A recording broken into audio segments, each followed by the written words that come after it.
नमस्कार, राजस्थान समाचार में आपका स्वागत है। पेश है राजस्थान की खास खबरें। राजस्थान के उद्यमियों और व्यापारियों को भजनलाल सरकार से बड़ी उम्मीदें। उप मुख्यमंत्री एवं वित्त मंत्री दिया कुमारी पहली बार राजस्थान विधानसभा में प्रदेश का अंतरिम लेखानुदान पेश करेगी। इस अंतरिम बजट में भजनलाल सरकार के साथ दिया कुमारी की प्रशासनिक कार्यकुशलता और आर्थिक प्रबंधन की झलक भी नजर आएगी। अंतरिम लेखानुदान में बड़ी बड़ी नई घोषणाएं करने की परंपरा नहीं है, लेकिन कोई संवैधानिक पाबंदी भी नहीं है। इसलिए संभावना ये भी जताई जा रही है कि भले ही उप मुख्यमंत्री एवं वित्त मंत्री दिया कुमारी नई योजनाओं की घोषणा इस बजट में न करें, लेकिन अपनी सरकार की कार्य योजना का रोड मैप जरूर पेश कर सकती है। राजस्थान में समान नागरिकता संहिता लागू करने की तैयारी में प्रदेश सरकार। भजनलाल सरकार ने राजस्थान में समान नागरिकता संहिता लागू करने को लेकर तैयारियां तेज कर दी है। बताया जा रहा है कि राजस्थान देश में ऐसा दूसरा राज्य बनेगा जो समान नागरिकता संहिता लागू करेगा। इससे पहले उत्तराखंड सरकार ने प्रदेश में यूसीसी लागू करने की घोषणा की थी। बता दें कि राजस्थान के कई मंत्री भी यूनिफॉर्म सिविल कोड को लेकर कई बार बयान दे चुके हैं। उन्होंने कहा है कि यूसीसी भारत के लिए बहुत जरूरी है, इसे जितनी जल्दी लागू हो सके लागू कर देना चाहिए। राजस्थान के मंत्रियों के बयान से ये स्पष्ट है कि प्रदेश सरकार समान नागरिकता संहिता को लेकर जल्द ड्राफ्ट कमेटी का गठन कर सकती है। इसरो में बिना परीक्षा नौकरी पाने का बढ़िया मौका।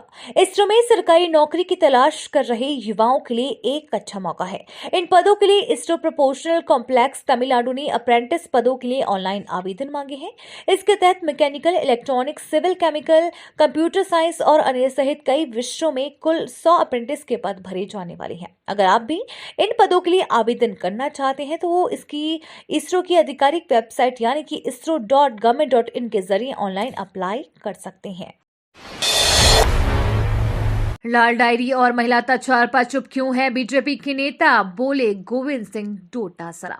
राजस्थान में चुनाव के समय लाल डायरी का मुद्दा जोर शोर से उठाने वाली बीजेपी के नेता चुप है। बीजेपी नेताओं की चुप्पी पर पीसीसी चीफ गोविंद सिंह डोटासरा ने निशाना साधा है। कांग्रेस शुरू से कहती रही है कि लाल डायरी के बारे में झूठ फैलाया जा रहा है। गहलोत ने कहा था अमित शाह के दफ्तर में लाल डायरी का षड्यंत्र रचा गया था। सरकार को बदनाम करने के लिए डोटासरा ने कहा कि बीजेपी के नेता लाल डायरी और महिला अत्याचार पर चुप्पी क्यों साधे हुए हैं। दरअसल डोटासरा से पहले कांग्रेस के वरिष्ठ नेता हरीश चौधरी ने भी लाल डायरी पर बीजेपी नेताओं की चुप्पी पर निशाना साधा था। राजस्थान में बारिश से ठंड बढ़ी, कई जिलों में अलर्ट। पश्चिमी विक्षोभ के असर से राजस्थान में मौसम बदल गया है। राजस्थान के कई इलाकों में बादल छाए हैं। विभिन्न इलाकों में बूंदाबांदी का दौर जारी है। बीते 24 घंटे में जैसलमेर में 2 मिलीमीटर बारिश दर्ज की गई है। मौसम विभाग ने सूबे के विभिन्न हिस्सों में बारिश की चेतावनी जारी की है। मौसम विभाग ने अगले 24 घंटे के दौरान पश्चिमी विक्षोभ के सक्रिय होने के साथ राजस्थान में छिटपुट बारिश की चेतावनी जारी की गई है। राज्यसभा द्विवार्षिक निर्वाचन 2024 राजस्थान में आज जारी होगी अधिसूचना। राजस्थान में राज्यसभा द्विवार्षिक निर्वाचन 2024 के लिए आज 8 फरवरी को अधिसूचना जारी होगी। इसके साथ ही नामांकन पत्र भरने की प्रक्रिया आरंभ हो जाएगी। मुख्य निर्वाचन अधिकारी श्री प्रवीण गुप्ता ने बताया कि निर्धारित कार्यक्रम के अनुसार 15 फरवरी 2024 तक नामांकन पत्र भरे जा सकेंगे। राज्यसभा चुनाव की प्रक्रिया राज्य विधानसभा परिसर में होगी। श्री गुप्ता ने इसके लिए बुधवार को तैयारियों का जायजा लिया। श्री गुप्ता ने विधानसभा के प्रमुख सचिव महावीर प्रसाद शर्मा एवं अन्य अधिकारियों के साथ बैठक की। भजनलाल सरकार की पहली राजनीतिक नियुक्ति, बीजेपी के इस दिग्गज को मिली बड़ी जिम्मेदारी।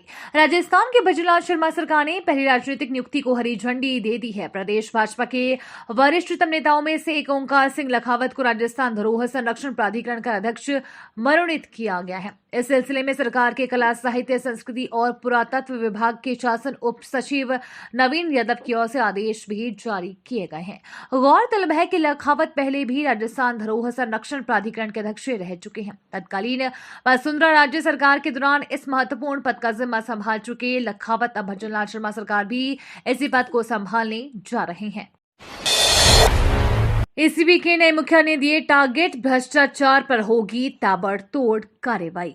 राजस्थान के एंटी करप्शन ब्यूरो के नए मुखिया ने सरकार की जीरो टॉलरेंस नीति पर काम करना शुरू कर दिया है।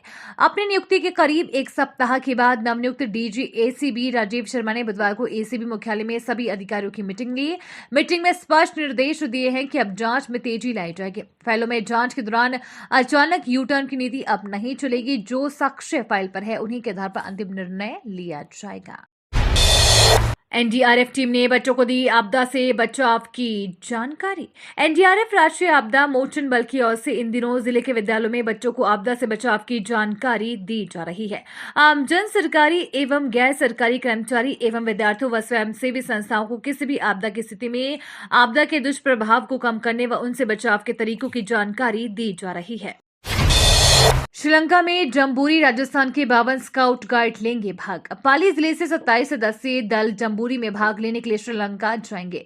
सीओ गाइड डिम्पल दवे ने बताया कि राजस्थान से 21 scout, 5 guide, 3 unit leader, 3 international service team के सदस्य और 20 वयस्क लीडर पैकेज स्कीम के तहत भाग लेंगे। राजस्थान से भाग लेने वाले 52 सदस्यों के दल का प्रतिनिधित्व सीओ स्काउट पाली गोविंद मीणा करेंगे। उन्होंने बताया कि भारत के 103 सदस्य दल में 52 संभागी राजस्थान से होंगे। उद्यानिकी खेती में किसानों को मिलेगा इजरायली तकनीक का लाभ। राजस्थान में इजरायल के कृषि एवं उद्यानिकी में तकनीकी सहयोग हेतु कृषि एवं उद्यानिकी मंत्री डॉक्टर किरोड़ी लाल मीणा ने बुधवार को सचिवालय में इजरायल के राजदूत नाओर गिलोन और इजरायली प्रतिनिधि मंडल के साथ विस्तृत चर्चा की। बैठक में प्रमुख शासन सचिव कृषि एवं उद्यानिकी वैभव गालरिया और उद्यानिकी आयुक्त लक्ष्मण सिंह कुड़ी भी उपस्थित रहे।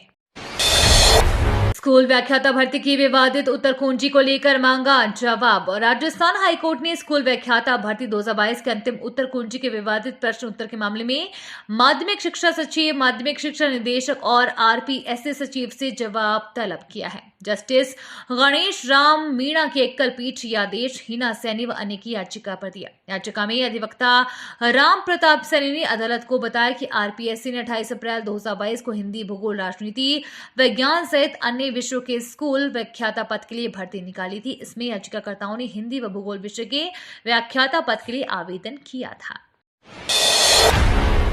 2030 तक भारत में सबसे ज्यादा रहेगी ऑयल डिमांड।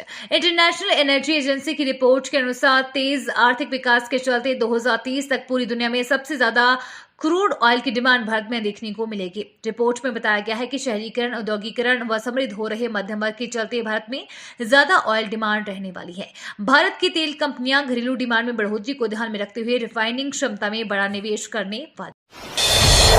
अपरिंदे भी नहीं मार सकेंगे, पर आजादी के बाद से खुली 1643 किलोमीटर की इस अंतर्राष्ट्रीय सीमा को मोदी सरकार करेगी अभेद्य। अब आजादी के बाद से ही खुली 1643 किलोमीटर तक की अंतर्राष्ट्रीय सीमा पर सरकार बाड़ लगाने जा रही है। इसके बाद घुसपैठिए तो दूर, परिंदे भी पर नहीं मार पाएंगे। अभी भारत सरकार की प्लानिंग अंतर्राष्ट्रीय सीमा पर अन्य खुले स्थानों को भी सील करने की है। इसके बाद घुसपैठ को रोकना सुरक्षा बलों के लिए और भी आसान हो जाएगा। फिलहाल ये फेंसिंग भारत म्यांमार की खुली सीमा पर लगाने का फैसला किया गया है। 5 दिन अस्पताल में रहे पूर्व सीएम गहलोत निःशुल्क हुआ उपचार। पूर्व मुख्यमंत्री अशोक गहलोत कोविड और स्वाइन फ्लू की चपेट में आने के बाद 5 दिन अस्पताल में भर्ती रहे, जहां उनकी सभी जांच और इलाज निःशुल्क हुआ। उन्होंने खुद का उदाहरण देकर भजनलाल सरकार से मांग की है कि पूर्ववर्ती कांग्रेस सरकार की कल्याणकारी योजनाओं को आगे भी जारी रखा जाए।